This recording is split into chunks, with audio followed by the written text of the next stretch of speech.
ونصلي على رسوله الكريم أما بعد فأعوذ بالله من الشيطان الرجيم بسم الله الرحمن الرحيم وعباد الرحمن الذين يمشون على الأرض هونا وإذا خاطبهم الجاهلون قالوا سلاما والذين يبيتون لربهم سجدا وقياما والذين يقولون ربنا اصرف عنا عذاب جهنم إن عذابها كان غراما إنها ساءت مستقرا ومقاما صدق اللہ مولانا العظیم۔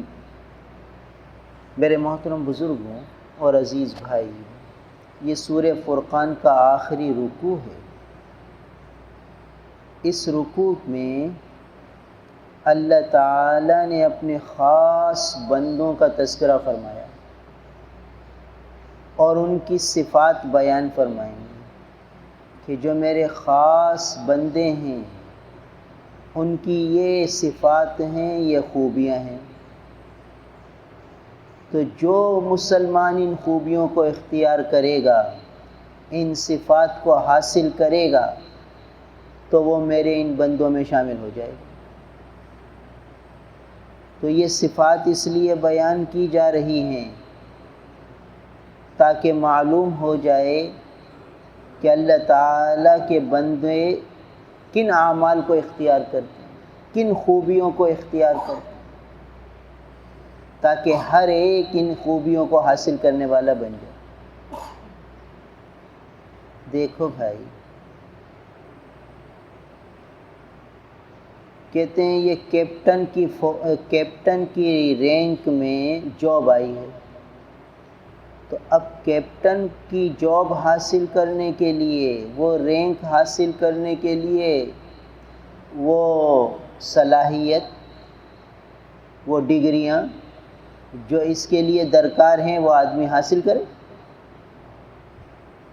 ہر ایک کو یہ جاب نہیں ملے گی۔ جس کے اندر مطلوبہ صفات ہوں گی، مطلوبہ کاغذات اس کے پاس پورے ہوں گے، تو اسے یہ جاب مل جائے گی۔ تو اب عباد الرحمن ایک خاص مقام ہے، ایک خاص عہدہ ہے۔ یہ ان لوگوں کے لیے ہے جو اللہ تعالیٰ کے اولیاء شمار ہوتے ہیں، اولیاء اللہ کی صفات ہیں، اور یہ ہر ایک کے لیے اللہ نے دروازہ کھول رکھا ہے کہ جو چاہے ان صفات کو اختیار کرے اور اللہ کے اخص الخواص بندوں میں شامل ہو جائے۔ تو یہاں فرمایا کہ عباد الرحمن، رحمان کے بندے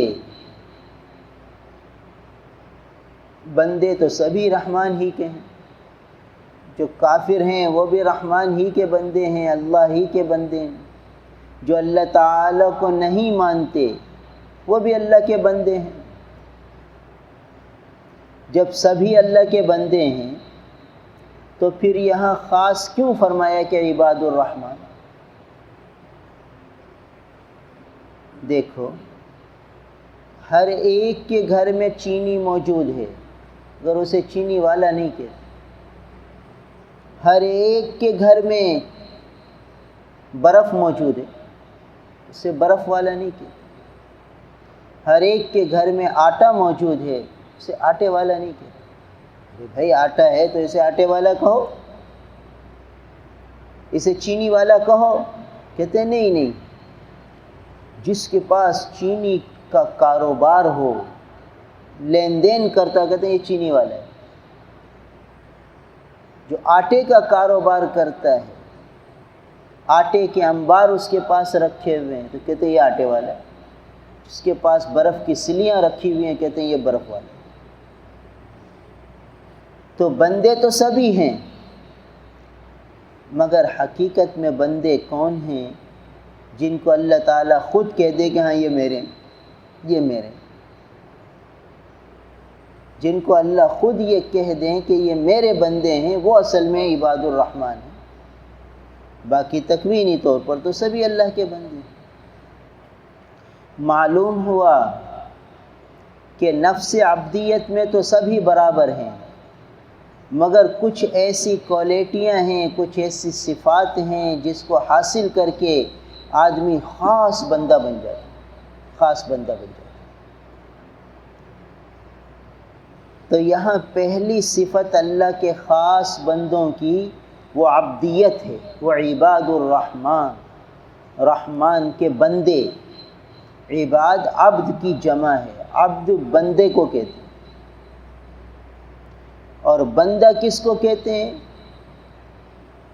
بندہ کہتے ہیں اس کو جو اپنی نہ چلائے، دوسرے کی مرضی کے تابع ہو۔ جو اپنی چلائے وہ بندہ نہیں، وہ اپنے من کا بندہ ہے، وہ اللہ کا بندہ نہیں۔ تو جو ہر معاملے میں اللہ تعالیٰ کی مان کر چلے وہ عبد ہے، وہ حقیقی معنی میں عبد ہے۔ اسے سونے کا تقاضا ہے تو وہ یہ دیکھے کہ اس وقت سونے کا وقت ہے تو میں سو جاؤں، سونے کا وقت نہیں ہے تو جاگوں، یہ بندگی ہے۔ وہ یہ دیکھتا ہے کہ یہ جاگنے کا وقت ہے تو جاگ لے، یہ سونے کا وقت ہے تو سو جائے، یہ نماز کا وقت ہے تو نماز ادا کرے، یہ کاروبار کا وقت ہے تو کاروبار ادا کرے۔ یعنی جس وقت اسے شریعت جس کام کا حکم دے اس وقت وہ اس کام میں لگے، اور جب شریعت اس کو اس کام سے منع کر دے تو رک جائے، چاہے اس کی کتنی خواہش ہو، حاجت ہو، چاہت ہو کہ میں یہ کام کروں، مگر چونکہ شریعت نے روک دیا تو اب نہیں کرتا۔ یہ ہے بندہ، اس کو کہتے ہیں بندگی۔ اب ایک شخص نے کاروبار کیا، ایک ڈیل کی، اس ڈیل میں، اس کاروبار میں، اس سودے میں اسے 10,000 کا نفع ہو رہا ہے، 10,000۔ پھر اس نے علماء سے پوچھا کہ میں یہ کام کر سکتا ہوں، انہوں نے کہا نہیں کر سکتا۔ اب اس کے من کی چاہت تو یہ ہے کہ کر لو، کیا ہو گیا، 10,000 روپے بچ رہے ہیں، اور رب کی چاہت یہ کہ نہ کرو۔ اب یہ رب کی چاہت کو مقدم کرتا ہے، اپنی چاہت کو پیچھے کر دیتا ہے، یہ بندہ ہے، یہ عبدیت ہے۔ اور یہ اپنی چاہت کو مقدم کرتا ہے اور رب کی چاہت کو پیچھے ڈال دیتا ہے، یہ بندہ نہیں، اس کے پاس عبدیت نہیں۔ اس کے بعد یہ خواہش کا بندہ ہے، اتباع ہوا، اتباع خواہش میں لگا ہوا ہے، اور جو اتباع نفس اور اتباع خواہش میں لگتا ہے بھائی وہ کسی اور ہی راستے پہ جاتا ہے، اس کا راستہ پھر جہنم کی طرف جاتا ہے، اللہ تعالیٰ کی ناراضگی کی طرف جاتا ہے۔ تو عبد اس کو کہتے ہیں جو ہر لمحے، ہر آن، ہر گھڑی اللہ تعالیٰ کی رضا جوئی میں لگا رہے، جس کام سے اللہ راضی ہوں اسے اختیار کرے، جس کام سے اللہ ناراض ہوں اس سے بچ جائے۔ اب دیکھیے، یہ جو فجر سے لے کر اشراق تک کا وقت ہے، علماء نے لکھا ہے کہ فجر کے بعد سونا یہ ناپسندیدہ عمل ہے، شریعت میں اس عمل کو ناپسندیدہ قرار دیا کہ آدمی فجر کے بعد سوئے، ہاں اشراق کے بعد سو جائے۔ اب حکم آ گیا شریعت کا کہ فجر کے بعد نہ سو، اشراق کے بعد بھلے سو جاؤ۔ اب میری چاہت ہے، میری طبیعت کا تقاضا ہے کہ میں سو جاؤں، اور شریعت کا حکم یہ ہے کہ نہیں، یہ عمل ناپسندیدہ ہے، لہٰذا اپنی چاہت کو پیچھے کرے، شریعت کے حکم کو آگے کرے، یہ عبدیت ہے، یہ عبدیت ہے۔ اور کہے کہ یار اب کیا کریں، نیند آ رہی ہے سو جاؤ، گناہ تھوڑی ہے، تو گناہ نہیں ہے مگر بہت بڑی خیر اور برکت سے محرومی کا ذریعہ، بہت سے نفع کے حصول سے محرومی کا سبب بنتا ہے فجر کے بعد سونا۔ علماء نے لکھا ہے کہ اس وقت رزق کی تقسیم ہوتی ہے، اللہ تعالیٰ رزق تقسیم فرماتے ہیں۔ اب جو سویا ہوا ہو اسے کیا ملے؟ اسے کیا ملے؟ کیا مطلب رزق تقسیم ہوتا ہے؟ رزق تو مقدر ہے، لکھا ہوا ہے، جو دنیا میں آیا انسان اس کا رزق تو لکھا ہوا ہے، تو اب وہ چاہے سوئے چاہے جاگے اسے تو ملے گا، یہ تو پکی بات ہے۔ پھر یہ کہنا کہ بھئی وہ رزق تقسیم ہوتا ہے تو یہ سوئے نہیں، تو علماء نے لکھا ہے کہ اس کا مطلب یہ ہے کہ رزق کی برکتیں اسے ملتی ہیں۔ رزق کی برکت کس کو کہتے ہیں؟ دیکھو، دو آدمی دعوت میں گئے، دونوں نے پیٹ بھر کے کھایا، ایک آیا اسے الٹی بھی ہو گئی، دست بھی ہو گئے، دوسرا حشاش بشاش اور اس کو بڑا ہی مزہ آیا، مزہ تو دونوں کو کھانے میں آیا، مگر ایک دوسرے دن بھی حشاش بشاش ہے اور ایک لیٹا ہوا ہے۔ معلوم ہوا کہ ایک کو کھانے کی برکت ملی، ایک کو برکت نہ ملی۔ ایک کو برکت ملی، ایک کے لیے کھانا سبب شفا بن گیا اور ایک کے لیے کھانا سبب مرض بن گیا۔ مقدر میں دونوں کے تھا کہ یہ کھائیں گے، تو دونوں نے ایک قسم کا کھانا کھایا، ایک ہی دعوت میں کھانا کھایا، ایک کو برکت ملی ایک کو برکت نہیں ملی، رزق دونوں کو ملا۔ تو یہ جو فجر کے بعد سونا ہے اس سے رزق کی برکت ختم ہو جاتی ہے۔ تو رزق کی برکت کا مفہوم یہ ہے کہ جو نعمت اللہ تعالی بندے کو عطا فرمائیں اس نعمت کا پورا فائدہ ملے۔ اگر اس نعمت کا پورا فائدہ ملتا ہے تو سمجھو کہ اس کو اس چیز کی برکت مل گئی۔ ایک آدمی ہے، ایک پنکھا لاتا ہے، وہ 10 سال تک چلتا رہتا ہے۔ دوسرا آدمی بھی اسی کمپنی کا پنکھا لاتا ہے، وہ 6 مہینے میں خراب ہو جاتا ہے۔ معلوم ہوا کہ اس کو برکت ملی جس کے یہاں 10 سال چلا، اور وہی کمپنی ہے، وہی قیمت ہے، وہی دکان سے لایا ہے، 6 مہینے میں خراب ہو گیا۔ اب یہ صحیح کروا رہا ہے، پھر خراب ہو جاتا ہے، پھر صحیح کرواتا ہے، 10 سال تک اس کے پاس بھی چلا، 10 سال تک اس کے ساتھ بھی پاس بھی چلا، ایک کے پاس کوئی مشقت نہیں، کوئی تکلیف نہیں، کوئی پریشانی نہیں، دوسرے کے پاس بھی چل رہا ہے مگر مشقت تکلیف کے ساتھ چل رہا ہے۔ تو ایک کو ایک چیز کی برکت اللہ نے دے دی، دوسرے کو نہیں۔ ایک حدیث میں آتے ہیں جس کا مفہوم ہے کہ کسی چیز میں نحوست نہیں ہے، نحوست کسی چیز میں نہیں ہے۔ اگر نحوست ہوتی کسی چیز میں تو 3 چیزوں میں ہوتی، ایک گھوڑے میں یعنی سواری میں، ایک عورت میں یعنی بیوی میں، اور ایک گھر میں۔ کیا معنی؟ سواری کی نحوست اور بے برکتی کیا ہے کہ وہ سواری بار بار خراب ہو جائے۔ اس زمانے میں گھوڑے ہوتے تھے، اونٹ ہوتے تھے، گدھے ہوتے تھے، تو وہ بدکتے تھے اور مالک کو گرا دیتے تھے، سوار کو گرا دیتے تھے۔ اڑیل ہوتے تھے، اڑی کرتے تھے، چلتے نہیں تھے، اور بعض بہت سدھائے ہوئے ہوتے، بہت آسانی سے ایک اشارے پر چلتے مالک کے۔ تو جو جانور مالک کے اشارے پر چلتا کہتے ہیں یہ فرما بردار ہے، یہ اس کا پورا فائدہ مل رہا ہے، اس میں نحوست نہیں ہے۔ اور جو اڑی کرتا تھا اور مالک کو گرا دیتا تھا، مالک کو نقصان پہنچاتا تھا، کہتے ہیں یہ اس کی نحوست ہے۔ ایسے ہی آج دیکھ لیجئے گاڑیاں ہیں، کسی کے لیے تو گاڑی اتنی اچھی چلتی ہے کہ کبھی کوئی تکلیف ہی نہیں دیتی، چلتی رہتی ہے، اور ایک یہ ہے کہ جب دیکھو تب بیچ روڈ میں کھڑی ہو جاتی، اب نہ آگے کا نہ پیچھے کا۔ جو گاڑی سامان راحت تھی، سامان سہولت تھی، وہ سامان عذاب بن گئی۔ اب آگے سے بھی لوگ شور کر رہے ہیں بھی گاڑی ہٹاؤ، کہتے ہیں پیچھے سے کہتے ہیں شور کر رہے ہیں گاڑی ہٹاؤ، اور اس کو جہاں جلدی پہنچنا تھا وہاں دیر سے پہنچ رہا ہے۔ اس سے تو پیدل پہنچ جاتا. تو معلوم ہوا کہ یہ بے برکتی. عورت کی بے برکتی کیا ہے؟ کہ وہ زبان دراز ہو، بے تحاشا خرچ کرنے والی ہو، فضول خرچیاں کرنے والی ہو، شوہر کے مال کو ضائع کرنے والی ہو، شوہر کو اس کے رشتہ داروں سے لڑانے والی ہو، شوہر کی بہنوں، بھائیوں، ماں باپ کے خلاف شوہر کے دل میں کھوٹ ڈال دینے والی ہو، نفرت ڈال دینے والی ہو. یہ اس عورت کی بے برکتی ہے.